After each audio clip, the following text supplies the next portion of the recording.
See, now, I've got to speak one or two words, just to try my voice, I understand. There are two things that people always want to ask me. One of them is how I ever came to write the Sherlock Holmes stories, and the other is about how I came to have psychic experiences and to take so much interest in that question. Well, first of all, about the Sherlock Holmes stories, they came about in this way. I was quite a young doctor at the time. I'd had, of course, a scientific training, and I used occasionally to read detective stories.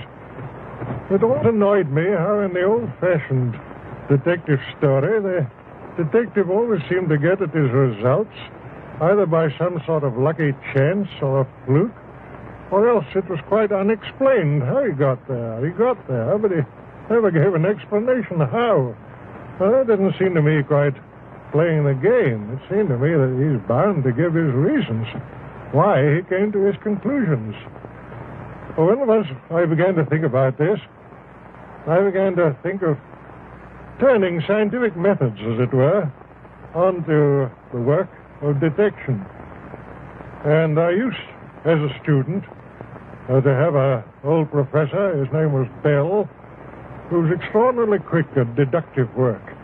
He would look at the patient. He would hardly allow the patient to open his mouth, but he would make his diagnosis of the disease and also very often of the patient's nationality and occupation and other points entirely by his power of observation.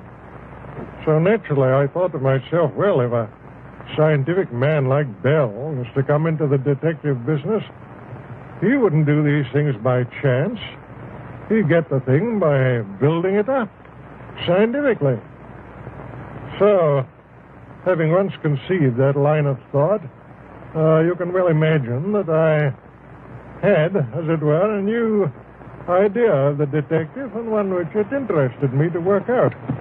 I thought of 100 little dodges, as you may say, 100 little touches by which he could build up his conclusions, and then I began to write stories on those lines. At first, I think they attracted very little attention, but after time, when I began the short adventures, one after the other, coming out month after month in the Strand magazine, people began to recognize that it was different to the old detective, that there was something there which was new.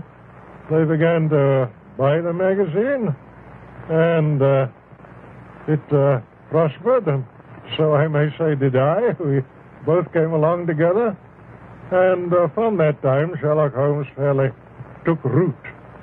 I've written a good deal more about him than I ever intended to do, but my hand has been rather forced by kind friends who continually wanted to know more, and so it is that this monstrous growth has come out of what was really a comparatively small seed.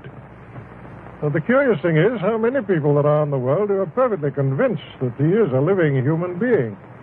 I get letters addressed to him, and I get letters asking for his autograph, get letters addressed to his rather stupid friend, Watson. I've even had ladies writing to say that they'd be very glad to act as his housekeeper.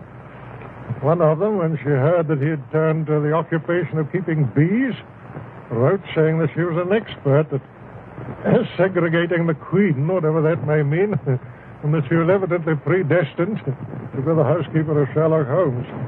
I don't know if there's anything more I could say with advantage about him. But on the other point, which is to me, of course, a very much more serious one, on the question of my taking up this psychic matter, curiously enough, my first experiences in that direction were just about the time when Sherlock Holmes was being built up in my mind. That would be about the year 1886 and 1887. So nobody can say that I formed my opinions on psychic matters very hastily. It's just 41 years now since I wrote a signed article upon the subject, which appeared in a magazine called Light, so that I put myself on record. During these 41 years, I've never lost any opportunity of reading, of studying, and of experimenting on this matter. People ask me, will I write any more Sherlock Holmes stories? I certainly don't think it's at all probable. But as I grow older, the psychic subject always grows in intensity, and one becomes more earnest upon it, and I should think that my few remaining years will probably be devoted much more in that direction than in the direction of literature. Nonetheless, of course, I haven't abandoned writing. One has to earn one's living, but my principal thoughts are that I should extend, if I can, that knowledge which I have on psychic matters and spread it as far as I can to those who have been less fortunate. But don't for one moment suppose that I'm taking it upon myself to say that I am the inventor of spiritualism, or that I am even the principal exponent of it. There are many great mediums, many great psychical researchers, investigators of all sorts. All that I can do is to be a gramophone on the subject, to go about, to meet people face to face, to try and make them understand that this thing is not the foolish thing which is so often represented, but that it really is a great philosophy, and, as I think, the basis of all religious improvement in the future of the human race.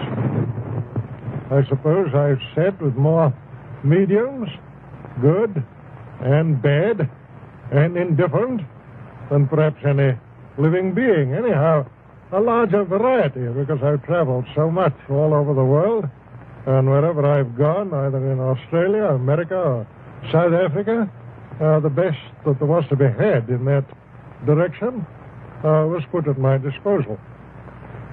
Therefore, when people come along and contradict me, who have had no experience at all, read little, and perhaps never been to a seance, you can imagine that I don't take their opposition very seriously. When I talk on this subject, I'm not talking about what I believe. I'm not talking about what I think. I'm talking about what I know. There's an enormous difference, believe me, between believing a thing and knowing a thing. I'm talking about things that I've handled, that I've seen, that I've heard with my own ears. And always, mind you, in the presence of witnesses. I never risk hallucination. I usually, in most of my experiments, have had 6, 8, or 10 witnesses, all of whom have seen and heard the same things that I have done. Gradually, I became more and more convinced on the matter as I studied year in, year out. But it was only in the time of the war, when all these splendid young fellows were disappearing from our view, and the whole world was saying, well, what's become of them? Where are they? What are they doing now? Have they dissipated into nothing? Or are they still the grand fellows that we used to know? It was only at that time that I realized the overpowering importance to the human race of knowing more about this matter.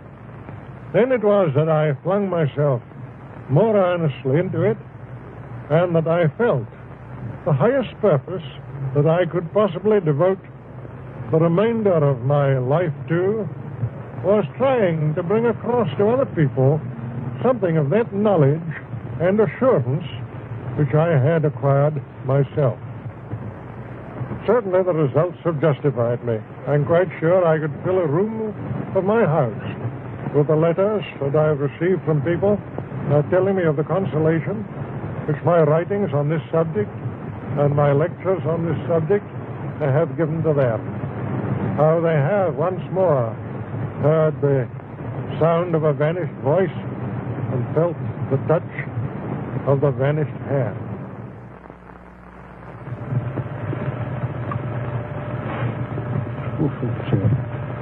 Well, goodbye. Come along. Okay.